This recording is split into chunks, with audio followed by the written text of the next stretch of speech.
I'd been right about the lovely Mrs. Calicote. In her case, still waters did run deep. There were curious things to learn about all four, in fact. The late circus owner, his junior partner and manager, his widow, and their star attraction. Unfortunately, that's all there was so far. Curious discoveries. There were no smoking guns or thrown knives, no signs directing me to a murderer or their motive. But my big snitch had given me plenty of human drama to think about. After my visit with Large, I headed north again, into the heart of the city and the Loop, and made a stop at the City Hall building on North LaSalle. Specifically, I visited room 107, the clerk of the city of Chicago, in an effort to see for myself any and all permits issued to the Calicote and Major Circus to perform their dog and pony and tiger show at and on Navy Pier. My curiosity was soon satisfied, though I had no idea as to what end. Finished there, and while I still felt nosy, I detoured to West Washington for a repeat performance at the Cook County Clerk's office. My goal there was slightly different. I did some, probably completely wasted, research on the details of the history of the Calicote estate and holdings. I'd like to report specifically what I was after, and what I found in my hunt, but the fact was I had no idea. I merely wanted to know all I could know. Like I said, Large hadn't handed me a murderer, but he'd given me food for thought, and knowledge gained in my trips to his Taste of New Orleans always made me hungry for more.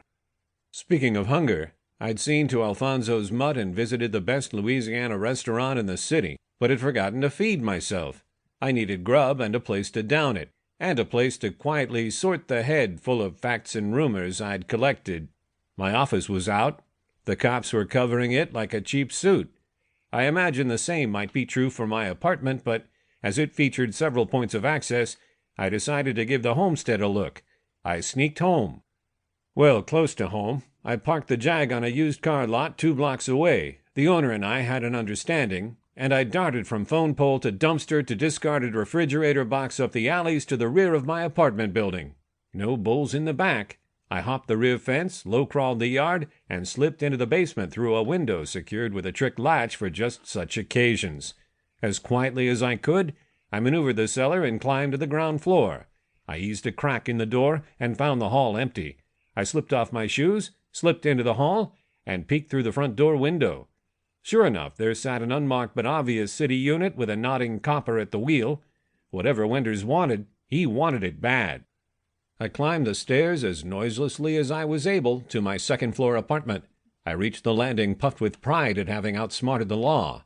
I unlocked the door and was pocketing my latchkey when, for no reason I could see, I was thunderstruck.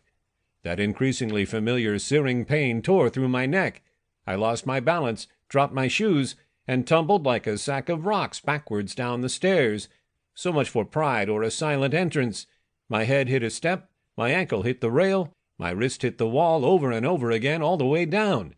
You get the picture. A week later it seemed I hit the hardwood floor at the bottom of the staircase.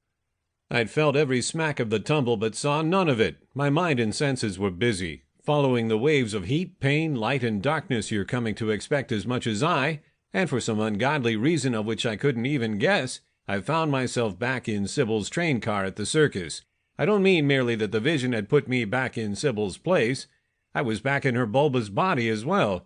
Both place and person were instantly recognizable by the distant calliope music, the long room, the lighted mirror, the crap furniture, me on my knees, my hand wet again with Sybil's spilled porridge. Oh, and the knife. I shouldn't forget the keenly sharpened throwing knife, again plunged into my back. In the time it took to set the scene for you, the shadowy phantom killer behind me had moved into the room and was upon me. Ignoring the knife he'd thrown for the moment, he grabbed me. No, he grabbed my pearl necklace and began choking me. The knife hurt, make no mistake, but there's nothing on earth to match the outright terror of not being able to breathe. I, by which I mean poor dying Sybil, couldn't get a breath. I had quite a murderous metaphor building in my boiled brain. Amid my thunderstrike, the killer was strangling me so hard the necklace snapped under the pressure.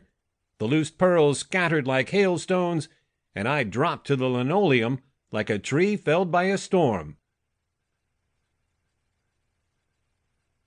To keep listening to this audiobook, I've left you a link in the description so you can do it. at no cost thanks to Audible's 30-day free trial.